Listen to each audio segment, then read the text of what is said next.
आदाब नमस्कार। जी जम्मू कश्मीर तक देख रहे हैं आप। मैं हूं आमिर एहसन। आपको मिला है नया नायब सदर। जी हां, आज इलेक्शन खास तौर पे चुनाव चल रहा था इस चीज के लिए, और आज सीपी राधाकृष्णन को सदर के तौर पर सीपी राधाकृष्णन जो कि एनडीए के उम्मीदवार रहे और उनको आज कामयाबी मिली। एनडीए उम्मीदवार सीपी राधाकृष्णन को 452 वोट मिले हैं। हालांकि अपोजिशन उम्मीदवार बी सुदर्शन रेड्डी को भी 300 वोट मिले। नायब सदर चुनाव में 58% वोटिंग हुई थी।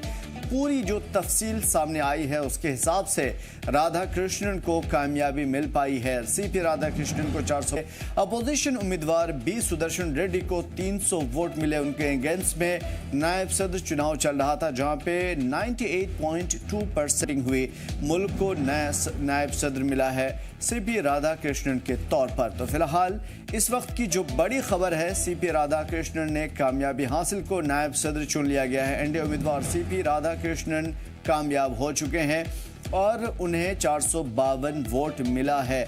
बता दें कि जो तमाम तर चीज़ें राधाकृष्णन के हवाले से बताई जा रही है, जो कोशिशें इससे पहले चल रही थी, जो तफसीलात चल रही थी कि जीत के लिए जो जादुई नंबर था, लोकसभा में 542 नंबर हैं, एमपीज़ हैं, राज्यसभा में 239 एमपीज़ हैं और दोनों सदनों के कुल मेंबरान 781 हैं।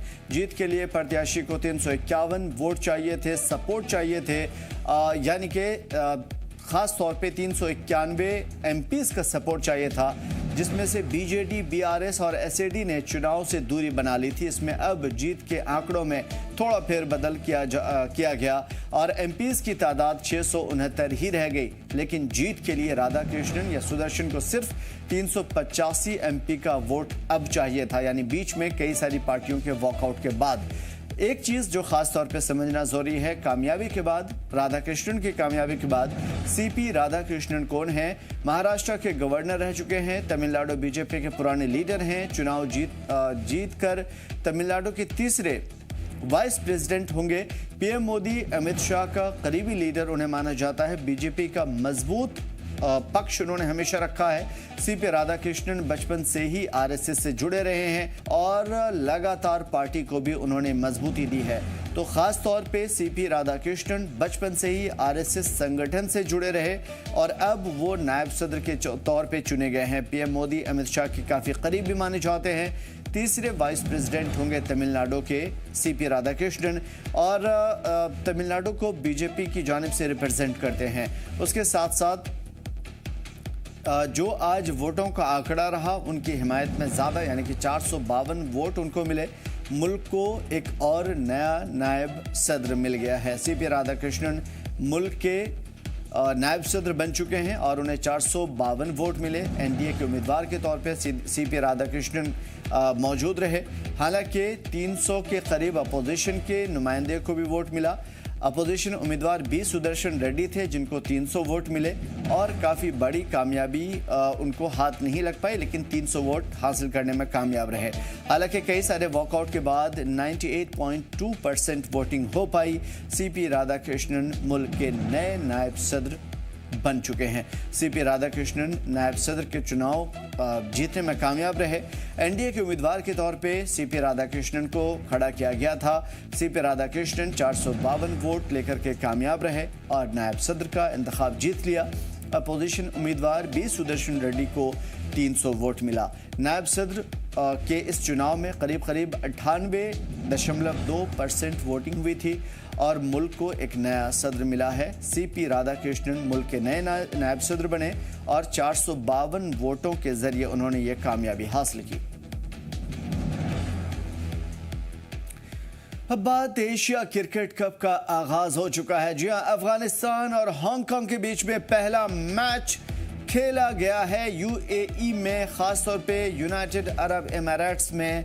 ये सभी के सभी मैच खेले जाएंगे। एशिया कप का आगाज हो चुका है जिसका काफ़ी लंबे अरसे से इंतजार किया जा रहा था। अफगानिस्तान और हांगकांग के बीच में ये पहला मैच होगा। हालांकि अफगानिस्तान अभी पाकिस्तान से त्रिकोणीय श्रृंखला खेल करके, यानी कि रनर अप रही है अफगानिस्तान, पाकिस्तान को कामयाबी मिली थी।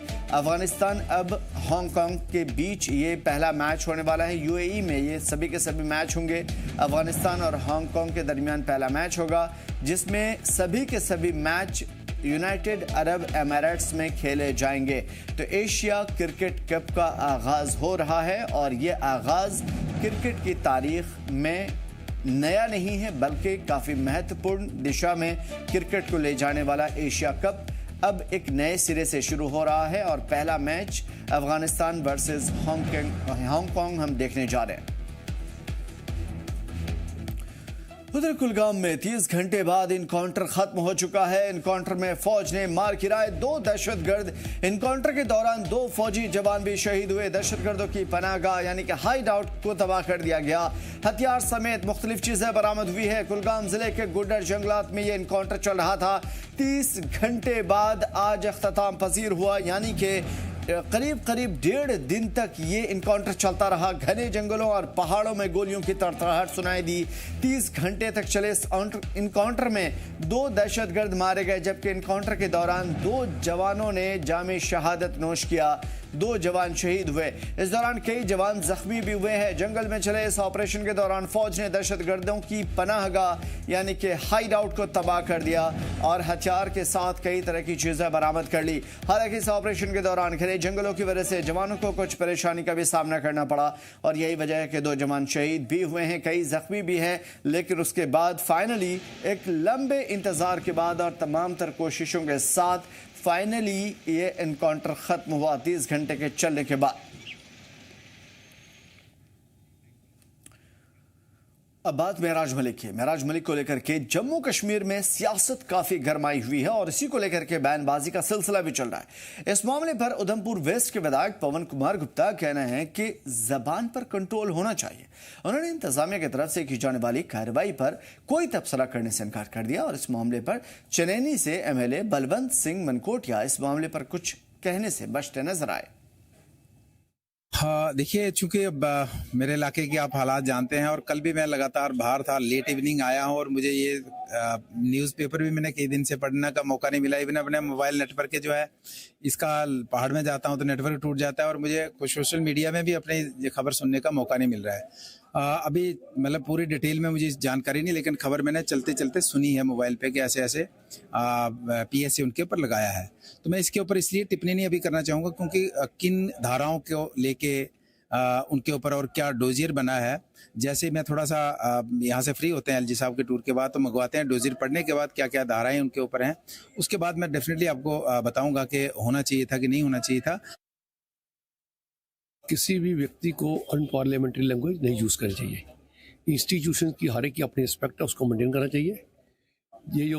ये निर्णय प्रशासन का है, इसके विषय में मैं कोई टिप्पणी नहीं करूंगा क्योंकि ये प्रशासन का निर्णय है। उनको जो चीज़ लगा होगा वो किया होगा, क्योंकि ये निर्णय प्रशासन का है, इसमें मैं कुछ नहीं कह सकता। और किसी भी आदमी को अपनी मर्यादा में रहना चाहिए, इंस्टीट्यूशन की रिस्पेक्ट करनी चाहिए। एमएलएज का इंस्टीट्यूशन एक बहुत बड़ा इंस्टीट्यूशन है, लेजिस्लेटिव असेंबली और एग्जीक्यूटिव इंस्टीट्यूशन भी एक इंस्टीट्यूशन है, जुडिशरी भी एक इंस्टीट्यूशन है। तो हर इंस्टीट्यूशन का हर एक के अपने अपने काम जो है कॉन्स्टिट्यूशन बने हुए हैं। हमारे को गाली गलौज पे कभी उतरना नहीं चाहिए, कभी गाली गलौज जो है अच्छी बात नहीं होती। और जो निर्णय प्रशासन लिया इसके ऊपर मैं कोई टिप्पणी नहीं करूँगा। जम्मू कश्मीर के एमएलए महराज मलिक को पब्लिक सेफ्टी एक्ट के तहत गिरफ्तार काबिल मजम्मत है। वो पहले ऐसे एमएलए हैं जिसे इससे सख्त और मुतनाज़ा कानून के तहत हिरासत में लिया गया। हालांकि ये भी एक हकीकत है, इस कानून का हर सरकार चाहे वो गुज़श्ता हो या मौजूदा मुख्तलिफ ख़ास तौर पर मुखालिफ आवाज़ को जो उनके अगेंस्ट में हो उसे दबाने के लिए इस्तेमाल किया गया है। फिलहाल केंद्र सरकार ने पीएसए के तहत करीब 400 अफराद को हिरासत में रखा। ये अमल न सिर्फ जमहूरी उसूलों के ख़िलाफ़ है बल्कि इस बात की तस्दीक करता है कि किस तरह से इस कानून की मुखालिफत और मुख्तलिफ लोगों के खिलाफ इस्तेमाल किया जाता रहा है।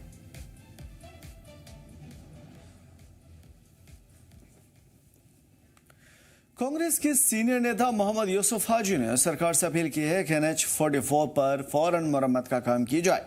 लंबे वक्त से बंद होने की वजह से फल उगाने वाले लोगों के लिए भारी मुश्किलें पैदा हो रही है और हाजी ने यह भी कहा कि शोपियां, जिसे कश्मीर का एप्पल बॉल कहा जाता है, ये नेशनल हाईवे की बंदी और बार बार होने वाले बंद के चलते भारी नुकसान झेल रहा है।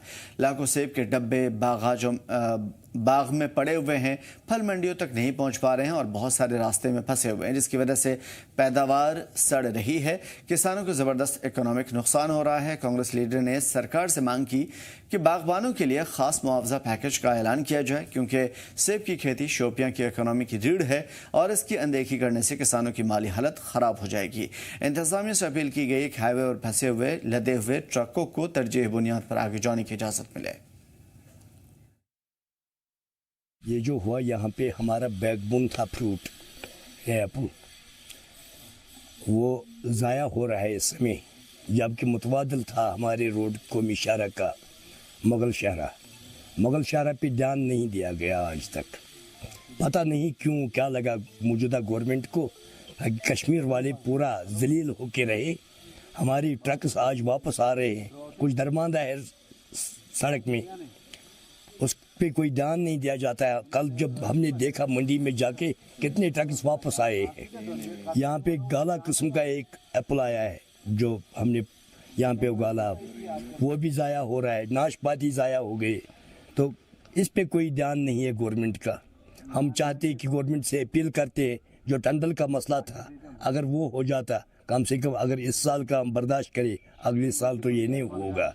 ये हमें उम्मीद रहेगी गवर्नमेंट से। भारी बारिश और बाढ़ से मुतासर कठुआ ज़िले को लेकर के ख़ास तौर पे आज दौरा करने के लिए यूटी सदर तारिक हमीद कर्रा, कांग्रेस यूटी सदर तारिक हमीद कर्रा मुख्तलिफ इलाकों का मुआयना करते नजर आए। वहाँ के हालात का जायज़ा लिया। दौरे के दौरान उन्होंने बाढ़ से हुए नुकसानात को कुदरती आफत के बजाय इंतजामी लापरवाही बताया। मीडिया से बातचीत करते हुए कर्रा ने कहा कि बाढ़ से जो भारी नुकसान हुआ है वो वक्त रहते टाला जा सकता था, मगर मुख्तलिफ महकमे ने पहले से ही कदम उठाए नहीं और इसकी वजह से इंसानी जान भी गई और मुआशी तौर पर नुकसान भी हुआ। नेचुरल कैलेमिटी जो हुई, मैन मेड तो है नहीं, ये नेचुरल कैलेमिटी है, लेकिन उस नेचुरल कैलेमिटी को प्रीएम्प्टिव मेजर्स अगर लिए गए होते, जो कुछ लैप्सेस देखने को मिल रहे हैं, डिपार्टमेंटल लैप्सेस देखने को मिल रहे हैं, ब्रिज से जो एनएच वाले हैं उनके जो लैप्सेस देखने को मिल रहे हैं, तो उस हिसाब से अगर हम ये कहें कि ये प्रेसिपिटेट हुआ, ये एक्टिवेट हुआ मैन मेड लैप्सेस की वजह से। उसमें डिपार्टमेंट्स भी आते हैं, जैसे irrigation flood control. Irrigation flood control का एक इंडिपेंडेंट जॉब होता है कि वो सैलाब आए ना आए, उन्होंने क्रेटिंग करनी है, उन्होंने रिटेनिंग वॉल्स चढ़ानी है, उन्होंने एंटिसिपेट करना होता है उनके वास्ते। तो सबसे बड़ा चैलेंज ये लेके वो निकल चलते हैं कि हो सकता है कल ही यहाँ फ्लड आ जाए। तो उस चीज़ को मद्देनज़र रखते हुए जो यहाँ पे लोकल से भी बात हुई, हमारे बाकी सीनियर साथियों से भी बात हुई, तो जो इरिगेशन फ्लड कंट्रोल को जो रूटीन का काम होता है, ईयरली बेसिस पे जो रूटीन का काम होता है, वो जो सुनने में मिल रहा है कि वो नहीं हुआ 10 साल से, अब पिछले 10 साल से। और उसका एक और रीज़न जो बहुत ही एस्टॉनिशिंग रीज़न है, वो ये सुनने को मिल रहा है कि इरिगेशन एंड फ्लड कंट्रोल को जो एलोकेशन होनी चाहिए थी बाय फाइनेंस डिपार्टमेंट, जब उनको वो एलोकेशन ही नहीं हुई, इफ दैट इज करेक्ट कि एलोकेशन नहीं हुई थी, then it is criminal on the part of administration. जो उस वक्त की एडमिनिस्ट्रेशन थी, it is criminal on their part. Jammu division में तालीमाती अमन और सलामती को मद्देनज़र रखते हुए director school education Jammu Naseem Chaudhary ने अहम इक़दामात और हुक्मनामे जारी किए हैं। उन्होंने कहा कि जब तक सरकारी और प्राइवेट स्कूल अपनी इमारत की सेफ्टी सर्टिफिकेट या फिर अंडरटेकिंग इससे मुताल्लिक़ चीफ एजुकेशन ऑफिसर के पास जमा नहीं कराते, तब तक उन्हें क्लासेस शुरू करने की इजाज़त नहीं मिलेगी। साफ लफ्ज़ों में कि जो स्कूल ख़ासतौर पर बाढ़ की जद में आए उसकी सेफ्टी क्या है, उसके बारे में सर्टिफाइड किया जाए स्कूल की जानिब से या इंतज़ामिया की जानिब से, उसके बाद ही स्कूल को आगे बढ़ने की इजाज़त होगी। एलजी मनोज सिन्हा आज विजयपुर के एम्स के पास देवक ब्रिज पर मुआयना करने पहुंचे थे। हालांकि कुछ दिन पहले ही आई बाढ़ ने इसे नुकसान पहुंचाया था। बाढ़ से पुल का एक हिस्सा तबाह हुआ और उसके लिए एलजी ने रामगढ़ के कमोड़ बाढ़ से बह गई फसल का भी मुआयना किया और किसानों को सभी मुमकिन मदद देने का भरोसा भी दिलाया।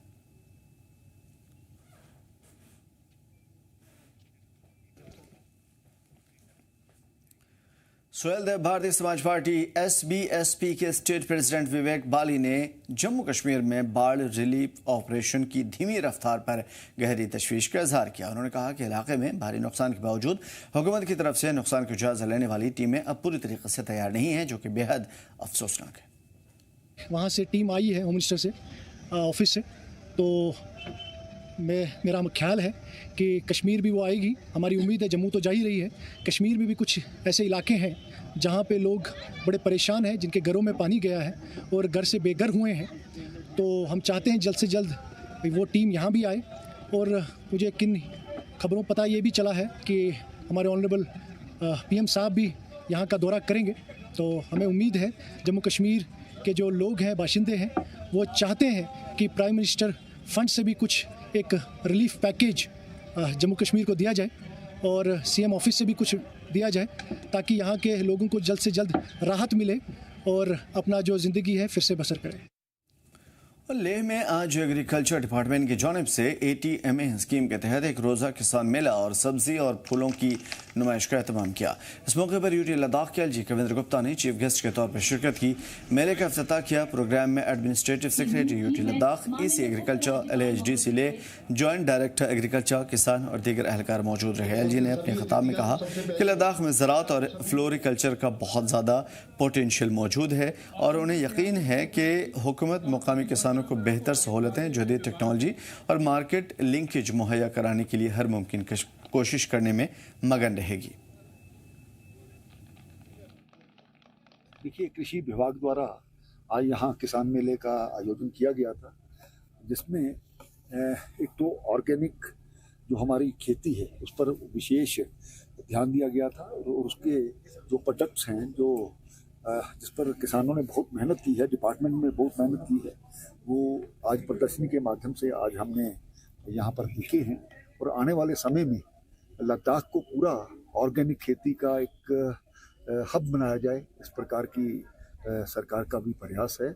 और ग्रीन हाउसेस के माध्यम से यहाँ के किसान 12 महीने तक जो उनकी खेती है उसको प्रोत्साहन देने का जो प्रयास किया जा रहा है और सरकार उसके लिए सब्सिडी भी दे रही है। नाजरीन, आप सभी देख रहे हैं जी मीडिया JNK की लद्दाख।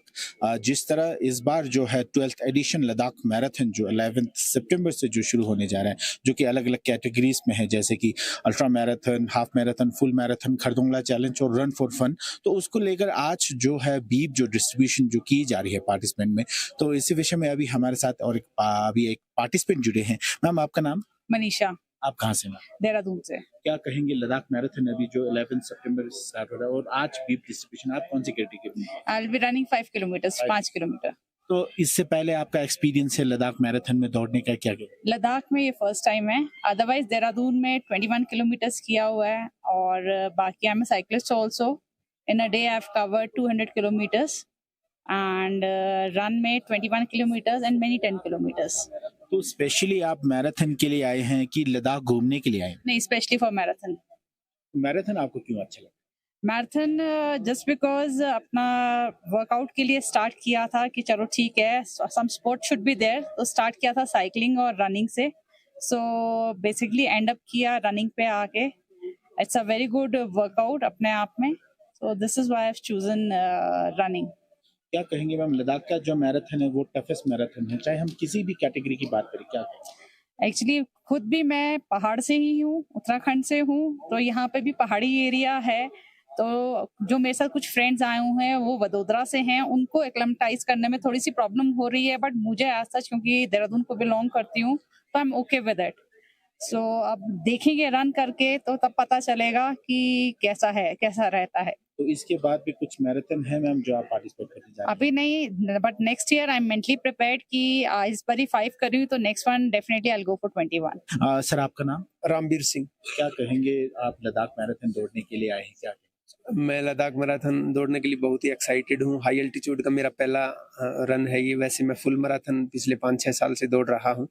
टाटा मुंबई में मैंने 3 बार 2023, 2024 और 2025 में लगातार तीनों एडिशन फुल मैराथन के किए हैं। और इसके अलावा मैंने न्यू दिल्ली मैराथन भी 4-5 साल से मैं लगातार कर रहा हूँ। और बीएसएफ में जो अटारी बॉर्डर पे जो अमृतसर में मैराथन होती है वो भी मैंने 2 बार फुल मैराथन किया है। और इससे पहले ultra running 200 kilometre border run जो की हुई थी वो किया है। स्टेडियम रन 12 घंटे जिसमें 106 किलोमीटर अभी मैं बेंगलोर करके आया हूँ।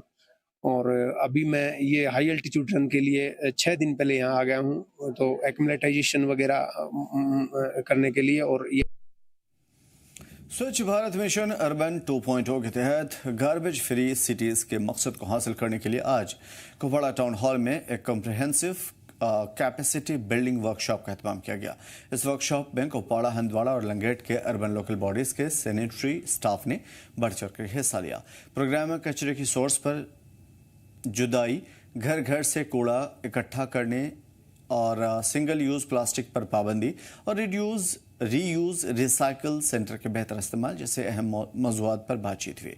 इस वर्कशॉप का इफ्तिताह म्यूनिसिपल काउंसिल कुपवाड़ा ने किया था, जिसमें स्वच्छ रिसोर्सेज मैनेजमेंट प्राइवेट लिमिटेड के माहिरीन ने शिरकत की थी और सॉलिड वेस्ट मैनेजमेंट और पायदार अमल के तालमेल पर बातचीत हुई। हम आजकल देख रहे हैं कि हमारे नदी नाले गंदे हो रहे हैं, हमारे आबी वसाइल ख़राब हो गए हैं। बाग बगीचों में हम देख रहे हैं कि अब पॉलीथीन मिलता है, हमारे पहाड़ों में पॉलीथीन मिल रहा है। अभी रिसेंटली अमरनाथ यात्रा हुई तो आपने देखा होगा कि न्यूज़ में भी बहुत जगह आया कि लोग बेइंतहा पॉलीथीन का इस्तेमाल करते हैं। तो हम अवेयरनेस यही क्रिएट करना चाहते हैं कि लोगों को पता चले कि इस पॉलीथीन से होता क्या है, ये कितना ख़तरनाक है हमारी आबो हवा के लिए, इंसानी जानों के लिए, कितना ख़तरनाक है हमारी आने वाली नस्ल के लिए। आज हम देखते हैं हमारा पानी ख़राब हो गया, हमारी ज़मीनें ख़राब हो, हमारे जानवर मर रहे हैं इस पॉलीथीन की वजह से। अगर हम सिंगल यूज़ प्लास्टिक का इस्तेमाल बंद कर दें तो मुझे पूरी उम्मीद है कि हम बहुत हद तक इस कचरे से निजात पा सकते हैं। करना के साधना ठाव पर सुबह तकरीबन 11:15 बजे एक रूटीन सिक्योरिटी चेक के दौरान एक खातून से तलाशी के दौरान चरस बरामद किया गया और खातून की पहचान अलाफ नूर के तौर पर हुई है। खातून के ऊपर NDPS एक्ट के तहत मामला दर्ज कर लिया गया है।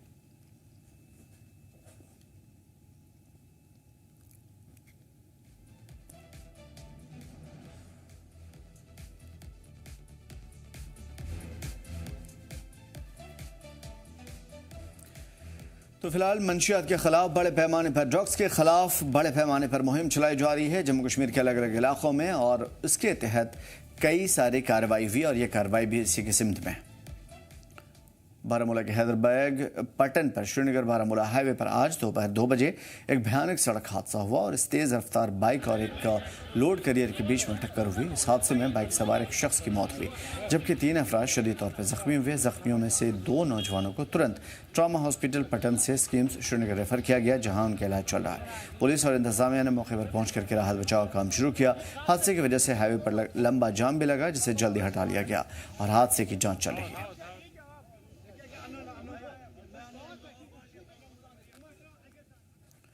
फिलहाल इस बुलेटिन में इतना ही। मैं दीजिए इजाजत। देखते रहिए जी जम्मू कश्मीर लद्दाख।